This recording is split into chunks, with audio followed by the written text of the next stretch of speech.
I've never had nightmares like this before. I'm not a fan of horror. I'm not depressed. I haven't even been under any special strain lately. I'm just a good person. I've always had good, normal dreams. You need to understand that what's happening to me is not natural. God didn't put that thing inside of my head. It was eerily lifelike, this nightmare. But I'm sure you've heard that before. I woke in the dream, and I was still perfectly aware of all of my senses. When I sat up, I felt the air shifting against my face. I could have counted the creases in the duvet as it crumpled to accommodate my movements. There was something nagging, an uncanny feeling of dread which I had pushed to the back of my mind. Something that I was trying to ignore. An elephant in the room. I knew it was there right from the start, but it took me a moment to accept it. To acknowledge the frantic, rattling dull and the hollow thuds that were sounding in the bedroom's furthest corner. Just out of sight. It was just a moment more I turned my head to see. I still wish I could take that back. I could tell you that it was something like of a spider, but that would be wrong. Structurally, perhaps, it was similar, but in its essence, it could not have been more different. It was a mistake, a glitch of nature, if you will. It consisted entirely of legs, a twitching, writhing mess of them, all joined together where the pelvis should have been. They were thin, fleshy, and pale white, and as much as I tried to ignore it, there was something awfully human-like about them. Its movements were nothing like a spider's. It moved as though it were in agony, like something dying and helpless, unable to control the contractions and spasms that wrecked its muscles. Aside from its appearance, there was something deeply disturbing about it, because not only did it seem to be dying, it struck me as having the air. Perhaps it was something to do with the blindness and the way in which it moved of the not yet born. It reminded me, more than anything else, of those rare cases of conjoined twins, where the children were fused together at the skull, sharing a single brain, except one baby is dead or dying by the time it leaves the womb. Or else, it reminded me of the children who are born with their hearts outside their chests, or half of their bodies gone. Like they were never even meant to be alive. It was like that. As though the thing had been born dying, and knowing that, it was trying to escape from itself, from the deaths assigned to it by the failures of its own wretched body. It was only a reflection, truly. I was alone in the room, and the creature was nothing more than an image in the glass of a mirror stood in the corner.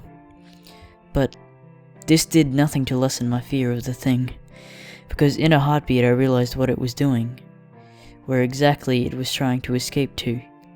It was throwing itself against the mirror.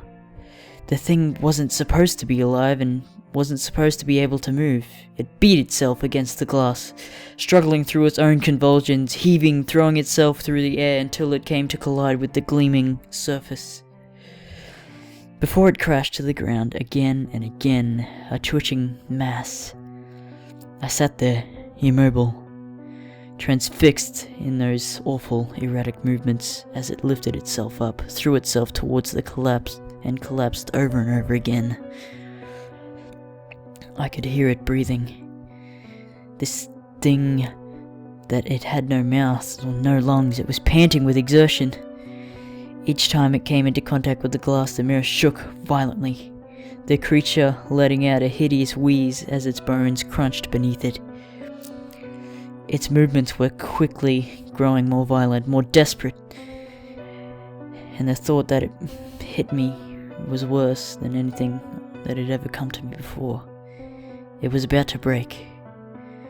I can't tell you how afraid I was. I can only tell you that at that moment, there was nothing, and I mean nothing in the world that I wanted less than for that glass to break. I would have killed myself, hell, I probably would have killed everyone I loved, if only it would make the thing go away. The creature's breathing had mounted, sharpening, warping horribly into the piercing whine, like a sound of a pig screaming. No, it was more like 100 pigs screaming, crying at the burning fires of hell, its legs rotating, gruesome and senseless, on its fleshy axis of a body. I watched as it raised itself once more, as it heaved its weights forwards, throwing itself against the glass with all of its force, and knowing that that was it. This was the time when it would make it to my side, to our side of the mirror. The blissful ecstasy that flooded my body when I found myself awake, lying in silence and the peaceful darkness, was beyond words. The screaming was gone. The relentless rattling had ceased.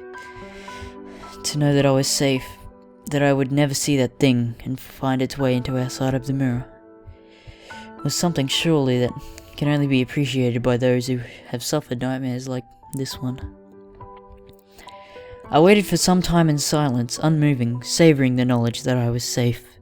There was a part of me that vainly felt as though I myself had destroyed the creature, as though some transcending power of will had woken me, just before the thing broke through, destroying it forever.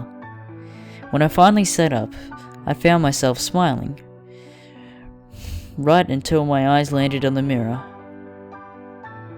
It was standing there where it had been last night, in the furthest corner of the room, but the sight of it made my blood run cold. The frame stood empty. The glass lay shattered on the floor.